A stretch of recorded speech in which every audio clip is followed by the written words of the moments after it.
Halo, selamat malam pemirsa. Berjumpa kembali bersama saya, Dineka Julia, dalam acara 1 jam saja bersama Bowo. Dan pemirsa, pada hari ini Selasa 20 September 2022, kita akan membahas dengan tema yang sangat menarik, yaitu rekonstruksi hukum pidana. Dan di studio sudah ada bersama kami, ada dua narasumber yang sangat hebat yang sudah duduk di sini, yaitu adalah Dr. Rahman Hakim SHMH sebagai Kaprodi Pasca Sarjana Universitas Sunan Giri. Selamat malam Bapak. Selamat malam. Dan juga ada Profesor Dr. Haji Sunarno Ediwibowo SHM Hum sebagai pakar hukum kita pada malam hari ini dan juga sebagai dosen di ASEAN University ya Pak ya. Selamat juga malam. unsuri dong. Unsuri juga. Ya sama, tapi beliau adalah ketua program. Oke, yang jelas kedua orang ini adalah orang yang hebat ya Pak ya. Pada malam hari ini yang akan memberikan gambaran-gambaran hukum kepada masyarakat yang masih awam. Iya. Betul Bu? Dan pemirsa, rapat paripurna pada hari ini DPR RI itu resmi mengesahkan rancangan Undang-Undang Perlindungan Data Pribadi atau RUU PDP menjadi undang-undang. Nah, UU Perlindungan Data Pribadi ini diharapkan menjadi era baru tata kelola data pribadi masyarakat khususnya di era digital. Lantas seperti apa manfaat dan juga aturan hukum yang menjadi perhatian sehingga nantinya dapat berjalan sesuai dengan aturan yang berlaku? Kita akan bahas pada malam hari ini hanya di 1 jam saja bersama Bowo dan juga Pak Rahman. Dan selamat malam kepada kedua narasumber kita pada malam hari ini. Selamat malam. Selamat malam Mbak Janika. Baik. Khususnya saya ingin bertanya terlebih dahulu ini mengenai RUU Perlindungan Data Pribadi. Ini telah disahkan menjadi undang-undang. Nah, jika melihat dari unsur manfaat, apa saja nantinya yang bisa diatur dalam UU ini? Baik, memang sangat menarik ketika DPR ini telah menggodok dan kemudian merumuskan terkait undang-undang data pribadi ini ya. Secara substansi bahwa perlindungan hukum secara privat ini perlu sekali karena kita ketahui bahwa ketika zaman-zaman peperangan dulu, ketika negara akan menjajah suatu bangsa tertentu, dia akan melihat data pribadi seorang. Bahkan dulu ada perang candu. Perang candu itu adalah salah satu bagaimana membumi hanguskan salah satu kelompok masyarakat dunia dengan mencari formula yang tepat. Nah, data pribadi inilah merupakan aset bangsa yang secara hukum itu dilindungi oleh HAM. Bahkan ini ada konvensi internasional tentang data pribadi itu harus memang digaungkan. Tetapi persoalan yang lebih besar ini adalah goodwill dari pemerintah baru hadir. Memang agak telat ya, tetapi banyak juga data-data yang sifatnya sangat pribadi sekali tentang kedokteran, kemudian tentang rekam medik, kemudian data-data tentang intelijen. Banyak sekali itu bertebaran di luar yang tanpa batas. Sehingga yang perlu kita cermati adalah harus ada regulasi yang mengatur tentang data pribadi itu. Tidak boleh serta-merta data itu misalnya sekarang pinjaman online, mohon maaf, ini orang pinjam 1 ribuan orang mengetahui. Ada unsur pidana yang masuk di dalamnya. Jadi kami berharap melalui keterbukaan informasi publik, kemudian data pribadi ini harus dilindungi oleh suatu undang-undang yang jelas parameternya, kemudian jelas kondisinya dan harus ada kode etik yang mengatur. Ya. Itu yang lebih penting dan mendasar secara filosofis begitu itu. Baik Pak Rahmat. Terima kasih masih bersama kami di 1 jam saja bersama Bowo dan juga Pak Rahmat. Masih dengan tema kita pada malam hari ini yaitu UU Perlindungan Data Pribadi.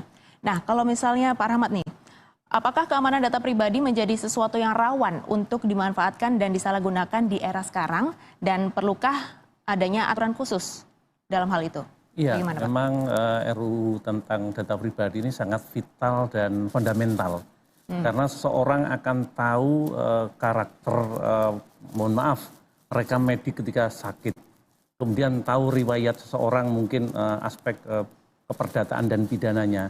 Dan ketika orang itu dibuka, di-blow up keluar, maka akan menjadi sebuah rahasia, ini akan muncul keluar.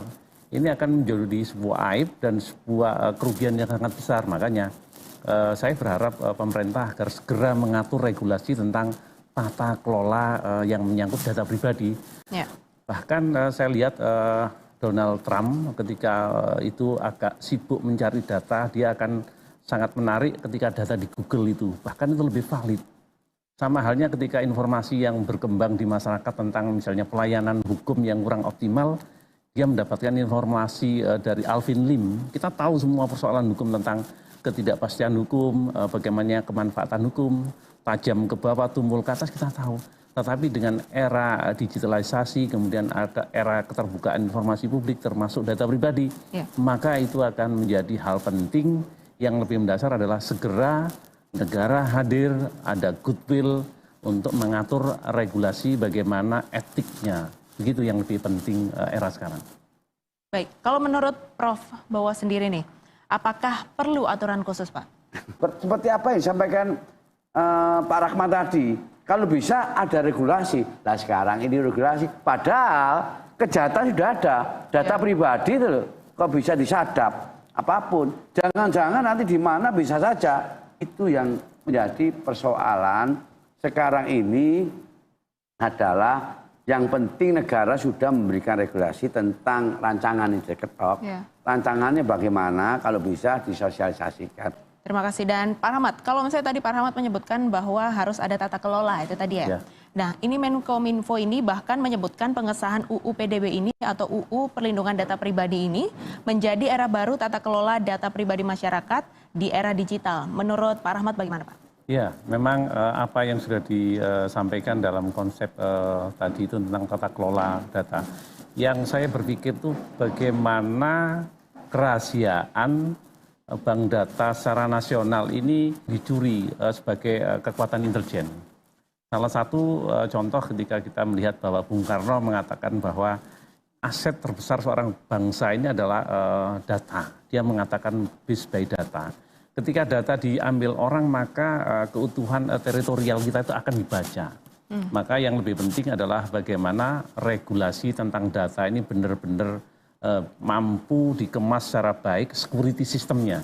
Jadi jangan sampai lemah ketika seseorang marketing intelijen itu segala sesuatunya dia akan melihat, mempelajari bagaimana dalam konsep analisa SWOT, kelemahan, kelebihan, peluang, dan ancaman.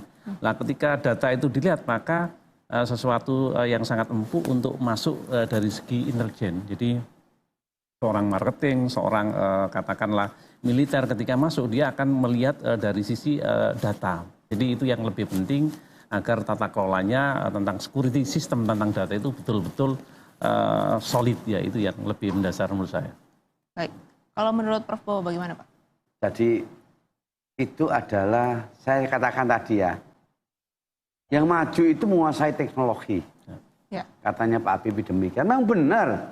Kalau orang yang menguasai teknologi, orang itu sudah negara maju. Nah, sekarang ini contohnya, apakah kita itu harus flashback ke belakang? Orang bikin maju ternyata ditangkap. Orang maju itu kalau bisa dibina yang baik. Orang maju itu dikasih ruang. Contohnya orang penjual SAD. Kasih ruang, katakanlah dia kasih ruang. Kementerian ini apa, informasi, kementerian apa yang berhubungan dengan ada ruangannya untuk dididik, untuk maju. Sehingga apa? Sehingga bagaimana seseorang itu muda-muda itu bisa untuk membackup tentang security data, keamanan data yang terpenting khususnya menyangkut sumber daya dari alam kita itu sebetulnya banyak sudah data itu sudah mengalir ke luar negeri. Data-data apa sih? Nah, contohnya hasil bumi itu sudah diketahui semua sebetulnya. Tapi kita itu lengah sebetulnya. Lengahnya apa? Ya tergantung pada sumber daya manusianya yang harus memang dibenahi yang baik. Jangan sampai sesuatu untuk kemajuan negara tetapi dibekukan. Orang pintar-pintar tangkapi, orang takut dengan ketakutan ada regulasi. Akhirnya apa? Akhirnya negara nggak akan maju. Pemirsa masih bersama kami di Satu Jam Saja bersama Bowo dan juga Pak Rahmat. Masih dengan tema kita pada malam hari ini yaitu UU Perlindungan Data Pribadi. Dan kepada pemirsa yang ada di rumah, kami silakan untuk dapat menelpon ke telepon interaktif kami di 031 738 0885. Saya ulang di 031 738 0885 karena saat ini kita telah memasuki klinik hukum.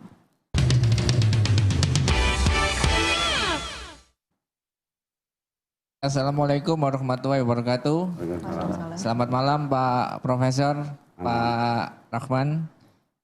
Pada tema malam hari ini sangat menarik sekali Pak, karena memang era digitalisasi ini sangat luar biasa Pak ya, secara ininya. Terkait tadi disampaikan nantinya ada undang-undang Pak ya, mengatur data pribadi memang sangat penting Pak. Sangat penting. Kenapa saya sampaikan seperti itu? Karena salah satu contoh, saya kan ada rekening lah di salah satu bank swasta seperti itu. Nah, tiba-tiba ada sebuah telepon, ya kan? Ada sebuah telepon, tahu nama saya, tahu nomor saya, seperti itu. Ya kan, ditelepon untuk menawarkan semacam kartu kredit. Banyak kan sekarang ini semacam penipuan-penipuan yang tiba-tiba telepon ke HP kita seperti itu kan, Mbak ya. Nah, nantinya apakah ketika nanti ditemukan unsur kerugian, katakanlah pada diri saya ini, ketika nomor saya ini katakanlah ditelepon Pak ya, oleh salah satu bank swasta lah, seperti itu. Lah ini dia tahu nama saya ya kan, nomor saya ditelepon, ditawarkan seperti itu lah. Apakah bank-bank ini nanti ada aturan-aturan yang tadi disebutkan terkait dengan undang-undang data pribadi itu nanti diberlakukan di sana? Itu pertanyaan saya, Pak Profesor, Pak Rahman, seperti itu. Terima kasih, Pak. Assalamualaikum warahmatullahi wabarakatuh. Baik, terima kasih Pak Nur. Dan mungkin dari Pak Rahmat terlebih dahulu. Ya, saya melihatnya bahwa ini telah terjadi ketidakseimbangan.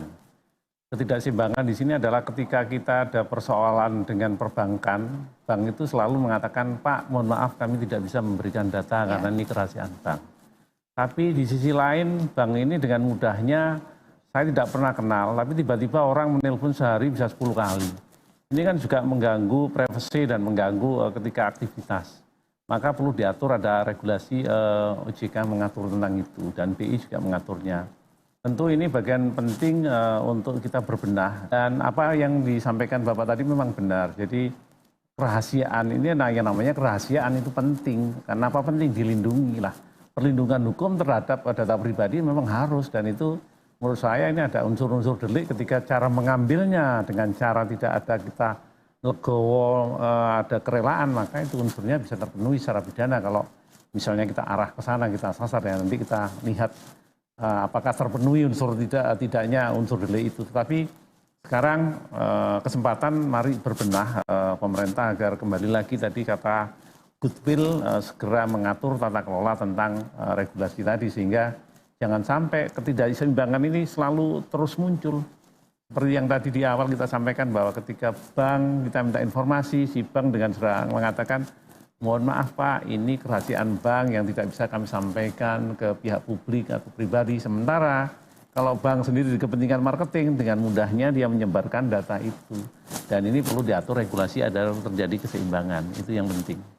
Baik, terima kasih. Ada tambahan mungkin dari Prof. Bowo? Ya, ya benar. Apa sampaikan, kalau bank itu ketika ditanya ada kerahasiaan, ternyata kerahasiaannya dibuka-buka. Ya. Ini yang nggak benar kan? Berarti apa? Seharusnya itu ada sebetulnya tentang masalah perbankan itu. Bisa kena pidana itu sebetulnya. Kalau kerahasiaan seseorang dikeluarkan, yang tahu apa? Yang tahu bank, nggak ada yang orang yang tahu. Tapi yang ini yang menjadi persoalan ketika adanya hacker-hacker ini, itu bisa melihat sebetulnya. Apa hacker-hacker yang melihat? Apa bank? Tapi saya nggak bisa bicara apa bank atau hacker. Tapi sekarang ini sistem digitalisasi, semua bisa melihat. Katakanlah Pak Bowo punya kekayaan berapa sih? Itu bisa dilihat nantinya. Yakin saya. Oh punya tanah sekian, punya mobil sekian, punya uang sekian. Ini yang membahayakan. Ini sangat membahayakan. Makanya harus ada regulasi. Memang ada konsep, bagaimana konsep ini. Supaya ada sesuatu yang tidak dibuka. Nah berarti apa? Berarti kembali ke negara, pemerintah yang bertanggung jawab ketika keamanan tentang data pribadi. Apakah mampu nggak? Kalau ini hanyalah regulasi, katakanlah suatu undang-undang, saya kira susah. Saya katakan tadi susah. Kenapa? Karena sudah sistemnya digitalisasi. Jadi sistemnya itu cybercrime. Sistemnya ini ada dunia maya. Masa bisa? Kalau dulu adalah kebatinan, bisa batin sana. Saat sekarang enggak, dengan adanya seperti ini, bisa saja orang di luar bisa, orang di mana bisa. Ini yang berbahaya. Yang jelas saya kembalikan pada pemerintah, bagaimana tanggung jawab perlindungan terhadap masyarakatnya, terhadap rakyatnya itu kembali ke pemerintah selaku dia sebagai salah satu mengayomi tentang masalah tentang berhubungan dengan rakyatnya. Nah, sekarang kita lihat baru diketok ini tentang data pribadi. Duluan siang tadi saya lihat. Ternyata apakah menjangkau tentang persoalan-persoalan digitalisasi. Kalau itu hanyalah di bagian Indonesia NKRI, boleh kena, bisa kena. Undang-undang ini berlaku hanya NKRI. Undang-undang ini hanya berlaku di Indonesia. Kalau di luar negeri, mboten sakit. Masa bisa orang luar negeri tangkap? Kecuali kalau ada hubungan ekstradisi. Kalau enggak, agak kesulitan. Dikarenakan apa? Hukum enggak jangkau dikarenakan apa? Dari tadi, saya katakan dunia maya tadi susah. Karena sudah teknologi semakin lama, semakin hari. Sekarang kita bicara, sekarang pakai YouTube. Besok itu media keluar. Tapi di sini hari ini dalam detik ini sudah keluar semua. Apa yang menjadi satu berita? Ini yang menjadi persoalan sebetulnya. Tapi itu saya kembalikan pada server-servernya pada negara atau pemerintah. Iya, saya ingin menambahkan Prof. Bowo ini mengatakan bahwa Undang-Undang PDP ini perlu sekali benar-benar diawasi dan dikontrol karena berdasarkan data FBI itu penjahat-penjahat di sana itu ketika mau melakukan kejahatan baik perbankan maupun individu dia melihat data dulu. Dia anaknya berapa, asetnya berapa, kapan dia pulang, kapan dia masuk. Nah itu rawan bagi buat kejahatan. Tetapi FBI mengatakan bahwa dari sekian persen ada sekitar 80% kejahatan di FBI menggunakan data. Bahwa tentu di Indonesia dalam kesempatan ini menjadi acuan dan menjadi penting untuk sebagai pembanding. Jadi data harus ada betul-betul perlindungan base terhadap data pribadi bangsa Indonesia. Itu yang tadi disampaikan Prof. Bowo betul sekali. Nah, Pak Rahmat terlebih dahulu ya, disebutkan pemerintah ini juga membentuk lembaga perlindungan data pribadi yang langsung bertanggung jawab kepada Presiden. Dan ini tugasnya adalah merumuskan kebijakan, mengawasi, menegakkan hukum, dan memfasilitasi penyelesaian sengketa. Nah ini bagaimana menurut Pak Rahmat dan dari kinerja lembaga ini Pak? Ya, baik. Yang menarik itu kan terakhir tadi disebutkan adanya proses penyelesaian sengketa. Ya. Berarti bukan penindakan. Jadi kalau terjadi pelanggaran maka konteksnya arahnya ke RJ ya, restoratif justice ya. Ini juga perlu dicermati bahwa harus ada betul-betul ada penegakan hukum, jangan langsung bicara RJ dulu, karena ketika RJ maka ini yang menyangkut data orang. Misalnya mohon maaf, ketika seseorang data kerahasiaan kesehatannya dia ungkap, maka ini adalah sebuah ancaman besar ketika orang akan menyerang di titik lemah. Termasuk data misalnya tentang sebuah institusi perusahaan atau individu atau kelompok. Maka tidak mudah untuk mengaturnya regulasi tadi hanya dengan salah satu alternatif ya. Jadi yang lebih penting adalah penegakan pro justisia kalau menurut saya itu harus dilakukan. Kemudian tentang mekanisme dan sistem seperti apa yang ideal, tentu kita harus membuat formasi yang baik. Tapi yang jelas ini saya lihat ini baru hukum, tapi kejahatan sudah sampai sana. Hukum, kejahatan sampai sana. Ini mungkin akan seperti ini. Nah, oleh karena itu nantinya membuat satu hukum yang punya suatu filosofis ke depannya seperti itu. Kalau memahami tentang teknologi. Baik Pak Bowo, kalau menurut Pak Bowo sendiri mengenai dari Undang-Undang Perlindungan Data Pribadi ini, kekurangan dan juga kelebihannya apa saja Pak? Ya kekurangan sering data itu bisa dilihat kemana-mana. Tapi kelebihannya ini harus diberikan sesuatu yang baik. Contohnya seperti itu. Nah contohnya kita kembali ya. Orang itu penjual es, tapi biasa tidak mengakses kemana-mana. Sebetulnya ini dibina loh. Padahal dia nggak punya kepentingan. Kecuali dia mencuri data berhubungan dengan rekening lainnya. Kalau itu hanya gitu, ditangkap dan sebagainya. Sebetulnya itu adalah sesuatu yang perlu dipertimbangkan. Ya, banyak sekarang pemuda-pemuda, anak muda ini canggih-canggih terhadap apa yang disampaikan digitalisasi. Semua bisa ditarik di situ. Dengan IT semua lebih maju ya? Lebih maju dengan IT, tapi bagaimana IT ini bisa ada security-nya, ada pengawasannya. Itu yang penting, jangan sampai tidak ada pengawasan tetapi dibiarkan nanti akan menjadi membahayakan juga bagi kepentingan-kepentingan masyarakatnya, kepentingan-kepentingan pribadinya. Kasihan juga, tapi ini adalah merupakan satu warning bagi pemerintah. Kalau kita bicara masa menghapus atau merontokkan, nggak bisa cuma hanya menekan saja. Saya kira demikian. Baik, terima kasih. Kalau menurut Pak Rahman sendiri bagaimana? Ya, saya melihatnya ini kan ada antefaktum, faktum, dan pasfaktum. Sebelum, saat, dan sesudah adanya undang-undang RDP ini ya. Maka yang lebih penting itu adalah tadi disampaikan apa kelemahan dan kelebihan. Tapi lebih substansi kami melihatnya ke analisa SWOT. Kelemahan, kelebihan, peluang, dan ancaman. Yang lebih mendasar adalah bagaimana undang-undang ini sudah digedok, jangan sampai hanya lip service mengatur undang-undang, tapi laksanakan dengan baik, segera lakukan sosialisasi, kemudian benar-benar lindungi hak keperdataan, hak pribadi bangsa dan negara ini, terutama hak privat ya. Jangan sampai yang tadi disampaikan Bapak tadi, dengan mudahnya masyarakat ini tiba-tiba enak-enak katanya Pak Bowo, nongkrong-nongkrong tiba-tiba ditelepon, ditawari asuransi, ditawari mobil, ditawari macam-macam. Dan ini bagi kami sesuatu pelanggaran HAM berat ketika seseorang itu tanpa memberikan data. Kita aja minta ke Prof Bowo, ini Prof mohon izin apa diperkenankan saya memberikan nomor telepon ke yang lain. Ini harus masih izin. Ini enggak, tiba-tiba puluhan bahkan ribuan menyebar ke beberapa orang secara nasional.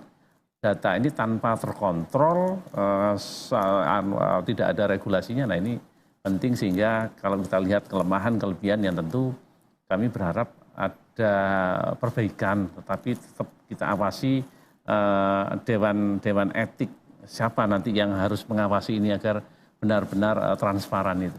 Dan kalau misalnya kita berbicara mengenai UU Pelindungan Data Pribadi, ini nantinya tetap akan berjalan. Tapi memang pastinya akan menuai banyak kritik dari masyarakat, entah itu pro dan juga kontra ya. Dan memang juga pastinya nantinya akan seiring berjalannya waktu akan banyak memakan korban tentunya. Betul atau tidak Pak? Dan memang apakah ini sudah waktunya disahkan ataukah jika melihat dari kondisi pada saat ini, apakah memang ini sudah harus disahkan atau memang belum? Ya kan digedok.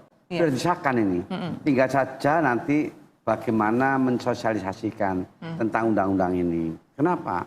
Setiap orang belum tentu tahu arti undang-undang kan. Nanti apa yang tersurat dan tersirat. Katakanlah undang-undang sudah digedok siang tadi. Tapi rancangan ya, supaya nantinya disosialisasikan biar tahu masyarakat ini loh. Apalagi kita itu punya media elektronika di situ pasal ini dan ini yang paling rawan, itu penting sekali. Jadi sehingga apa? Masyarakat lebih tahu, soalnya masyarakat tahu nggak tahu. Tahunya dari mana? Tahunya dari BBS TV gitu. Iya. Baik, kalau menurut Pak Rahman ini, apakah memang sudah waktunya disahkan atau belum? Ya, tentang karena ini sudah disahkan, mau tidak mau kita juga harus mengikuti. Tapi yang lebih substansi itu melihat bahwa dalam undang-undang ini kan menimbang bahwa perlindungan data pribadi merupakan salah satu hak asasi manusia yang merupakan bagian dari pelindungan diri pribadi. Perlu diberikan sebuah landasan hukum yang kuat untuk memberikan keamanan atas data pribadi berdasarkan Undang-Undang Republik Indonesia.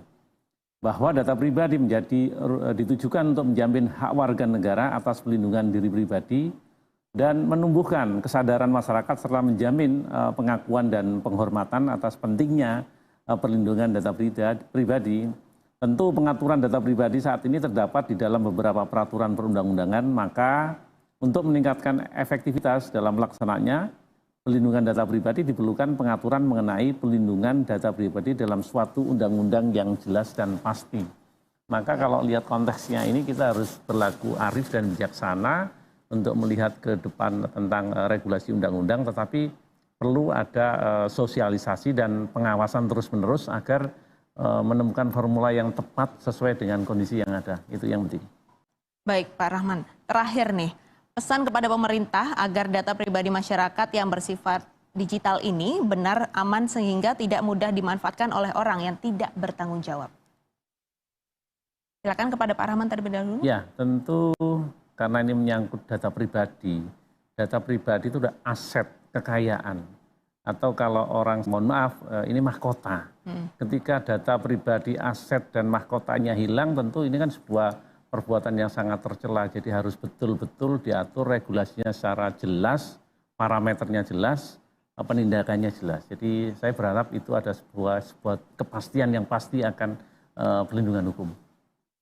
Baik, terima kasih Pak Rahman pada 1 jam saja pada malam hari ini, dan kepada Pak Bowo pesan untuk pemerintah nih Pak. Ya, pesan untuk pemerintah ketika sudah diundangkan dan sudah menjadi undang-undang dan ini harus berlaku efektif dan harus dilaksanakan dan harus ada tindakan.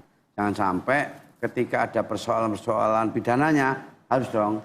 Namun demikian jangan sampai nantinya setelah tentang data pribadi ini sudah ada persoalan hukumnya sehingga Bang Beni jangan. Kan berarti membutuhkan seorang ahli. Ya.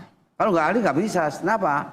Karena hanyalah kita bicara berapa sih kalau persoalan ini berapa, apakah hanya 2 alat bukti. Berarti alat bukti ini ditambah 1 dan sudah menjadi proses hukum karena ada ahlinya. Itu yang menjadi mahalnya dari persoalan hukum seperti itu.